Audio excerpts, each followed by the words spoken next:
जी, अस्सलाम वालेकुम एवरीवन। जी, आज जो हम पढ़ेंगे वो है टेस्ट योरसेल्फ 1.3। केमिस्ट्री का चैप्टर 1 का टेस्ट योरसेल्फ 1.3। जी, इसमें कह रहे हैं हाउ मेनी एएमयू मतलब कि atomic mass unit 1 gram of substance है। किसी भी चीज़ में 1 ग्राम मतलब जो हमारा ह्यूमंस जो हम ग्राम किलोग्राम में वेट करते हैं, तो वो कह रहे हैं कि 1 ग्राम वज़न करते हैं, वेट जो है वज़न करते हैं। तो कह रहे हैं कि एएमयू जो है आपको क्या लगता है कि 1 ग्राम किसी भी चीज़ का कितना होगा? तो हमने किस तरीके से इसको मालूम करना है।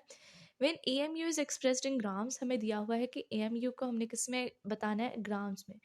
हमने ये भी याद किया था रिलेटिव एटॉमिक मास में, आपको याद हो कि 1 AMU is equal to 1.66 multiply 10⁻24। तो जब हम ये क्या करना है, अब 1 ग्राम को पता करना है। जिस टाइम छोटे होते क्लासेस में करते थे ना कि 1 केला इतने का है, तो 12 केले कितने के होंगे। इन द सेम वे इन्होंने भी ऐसे कहा है कि 1 M is equal to AMU is equal to 1.66 multiply 10⁻24 gram. ठीक है, तो अब 1 ग्राम इज इक्वल टू, हमने पहले एक एएमयू की वैल्यू फाइंड की थी, फिर उसके बाद हमने 1 एएमयू को जो हमने बता दिया 1 AMU is equal to 1.66 multiply 10⁻24 gram. या फिर हम इसको इस तरीके से भी लिख सकते हैं, और 1.66 मतलब हमने वहाँ पे बस जगह चेंज कर दी। 1.66 multiply 10⁻24 gram is equal to 1 AMU. हमें पता है कि इतने ग्राम 1 एएमयू के बराबर है, तो हमने देखना है सिर्फ 1 ग्राम कितने के बराबर है। तो हम 1 को डिवाइड करेंगे 1.66 मल्टीप्लाई 10⁻24 से, तो हमारे पास आंसर आ जाएगा। तो हमें पता चल जाएगा कि 1 ग्राम किसी भी सब्सटेंस का कितने एएमयू के बराबर होता है। नेक्स्ट है, इज एटॉमिक मास यूनिट ऐसा यूनिट ऑफ एटॉमिक मास। कह रहे हैं क्या एटॉमिक मास यूनिट ऐसा यूनिट है एटॉमिक मास का, जैसे हमने फिजिक्स में पढ़ा होता है प्रीफिक्स 6 में कि ऐसा यूनिट क्या चीज़ होती है, किसी भी चीज़ का मतलब वज़न किस में मालूम करना है, मतलब किसी भी चीज़ का यूनिट, किसी भी चीज़ को हम मैयर किस में करते हैं, तो वो ऐसा यूनिट होता है। तो कह रहे हैं एटॉमिक मास यूनिट क्या ऐसा यूनिट, एटॉमिक मास को फाइंड करने का ऐसा यूनिट एएमयू है? नहीं, इज नॉट एन ऐसा unit of A atomic mass. कह रहे हैं एटॉमिक मास तो पता है हमें, एटॉमिक मास नंबर होता है, उसका कोई भी यूनिट नहीं है। तो एटॉमिक मास यूनिट ऐसा यूनिट नहीं है एटॉमिक मास का।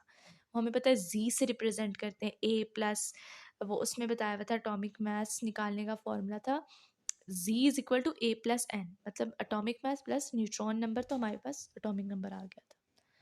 उसके बाद है what is the relationship between atomic number and atomic mass. इसमें पूछ रहे हैं रिलेशनशिप क्या है एटॉमिक नंबर और एटॉमिक मास का। तो उसका हम यही मैंने आपको पहले बात बताई थी कि ऐसा यूनिट नहीं है एटॉमिक मास का। तो हम देखेंगे A is equal to Z plus N, हमने फॉर्मूला पुट किया एटॉमिक नंबर का, मतलब कि neutron number plus atomic number. जब हम इसको ऐड करेंगे तो हमारे पास एटॉमिक मास आ जाएगा। आई होप सो आपको मेरी अच्छे तरीके से बात समझ आ रही होगी। प्लीज़ ज़्यादा से ज़्यादा लाइक करें, शेयर करें, सब्सक्राइब करें मेरे चैनल को।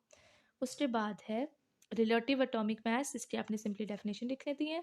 Y atomic mass of an atom is defined as relative atomic mass.